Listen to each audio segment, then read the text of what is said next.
Oğlunu, Ertuğrul'unu kendi ellerinle cehenneme attın Ayma Ana. Halime! Ağzından çıkanı kulağın duysun bir evvela. Benim mi duysun?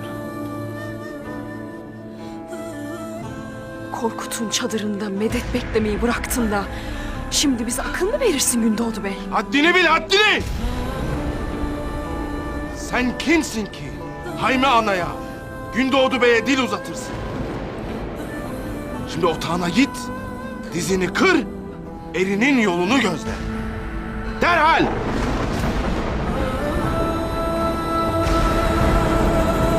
Ayma Ana! Kaldır beyim.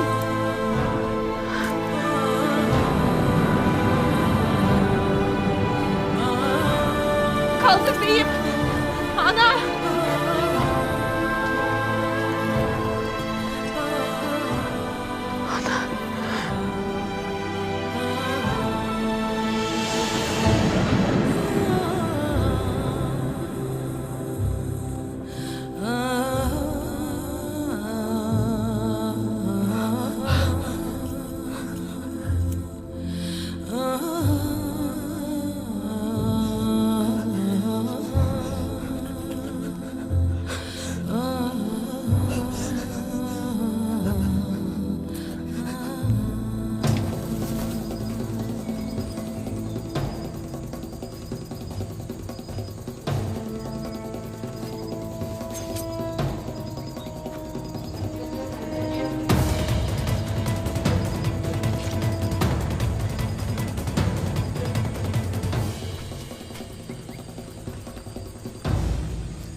Şimdi gelin bakalım çakallar.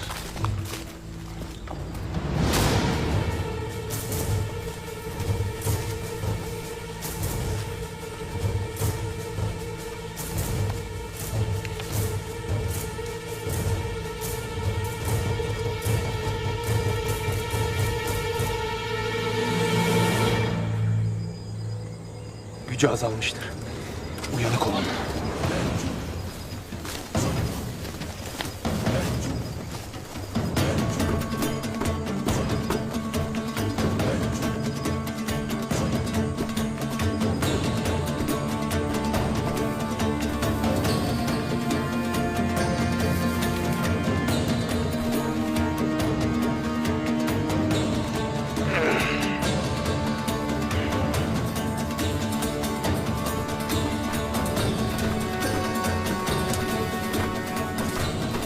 Tangut.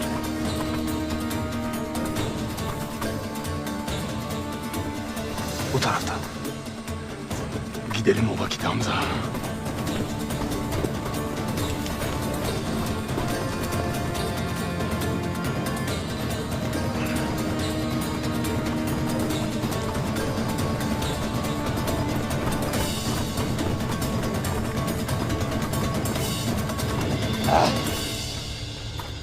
Ne yapacağız şimdi? Süleyman Şah oğlu Ertuğrul! Kaçamayacaksın! Hepimiz dağılalım. Siz o taraftan. Siz şu taraftan! Siz de beni takip edin, hadi!